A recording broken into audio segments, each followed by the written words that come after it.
उत्तम सुगृहिणींसाठी 21 भन्नाट kitchen tips. 1. तांदूळ चोळून धुवू नये. जास्त वेळात धुतला तांदूळ तर त्यातील व्हिटॅमिन बी नाहीसे होते. तसेच जर आपण भात कुकरमध्ये न लावता तसाच करणार असाल तर पाणी अगदी योग्य प्रमाणात घालावे.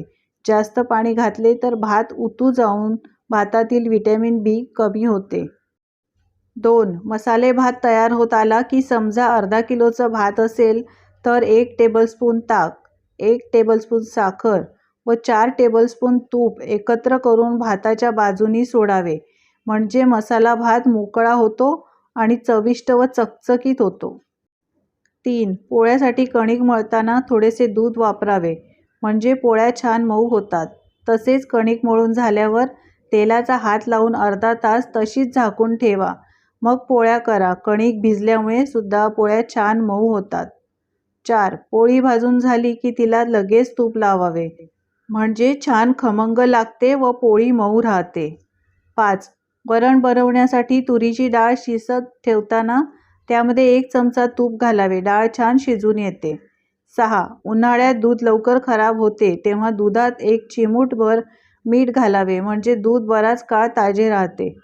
7. दुधाचे विरजण लावताना तुरटी फिरवून विरजण लावल्यास विरजण अगदी घट्ट होते.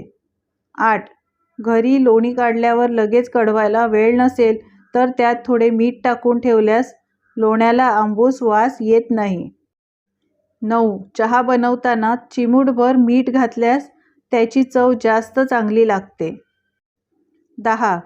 हिरव्या रंगाच्या पालेभाज्या उकडताना अथवा शिजवताना लवकर शिजावे आणि त्याचा रंग हिरवा तसाच राहावा त्यासाठी भांड्यावर झाकण ठेवू नये. झाकण न ठेवता उकडावे. 11.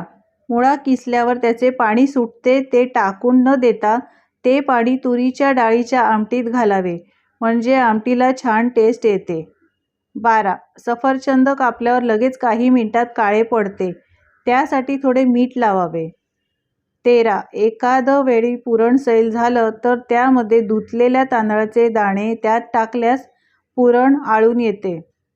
14. श्रीखंड शिल्लक राहिल्यास त्यामध्ये थोडेसे दूध घालून ठेवावे. म्हणजे ते आंबट होत नाही. 15. जेव्हा कोशिंबीर बनवताना दही वापरतो तेव्हा ती शिल्लक राहिली तर संध्याकाळपर्यंत फसफसून येते. तर जेव्हा कोशिंबीरमध्ये दही घालायचे तेव्हा दही फडक्यात ठेवून त्याचे पाणी निघून गेल्यावर मग ते दही वापरावे. 16. पुरी किंवा भजे तळताना तेलात मीठ घातल्यास भज्यांमध्ये कमी तेल शोषले जाईल. 17. पनीर तेलात फ्राय करण्यापेक्षा त्यास थंड पाण्यात ठेवल्यास पनीर नरम आणि स्पंजी होतात. 18. हिरव्या भाज्या शिजवल्यानंतर त्याचा रंग जातो त्याकरिता भाज्या शिजवताना अर्धा चमचा साखर त्यात घातल्यास भाजीचा रंग जात नाही. 19. बटाट्याचे चिप्स बनवताना कापलेले कच्चे चिप्स थंड पाण्यात अर्धा तास ठेवल्यावर वाळवायला ठेवावेत. त्याने तर फार क्रिस्पी बनतात. 20. वडे बनवण्यासाठी बेसन मिसळल्यानंतर ते मिश्रण व्यवस्थित आहे की नाही हे माहीत करण्यासाठी मिश्रणाचे 1 ते 2 थेंब एका कपभर पाण्यात टाकावे. जर ते थेंब तरंगतील तर बेसनाचे मिश्रण योग्य झाले आहे असे समजावे. 21. उन्हाळ्यात लिंबू सरबत आरोग्यासाठी फार ऊर्जादायक असते. त्यासाठी लिंबू बाजारातून आणल्यावर ते लवकरच कडक होऊन चवहीन होतात. त्यासाठी लिंबूंना नीट धुवून नंतर पुसून त्यांना नारळाचे तेल लावल्यास व फ्रीजमध्ये ठेवल्यास ते बरेच दिवस ताजे राहतात. जर तुम्हाला या किचनमधील भन्नाट टिप्स आवडल्या असतील तर कमेंट्स करून सांगायला विसरू नका.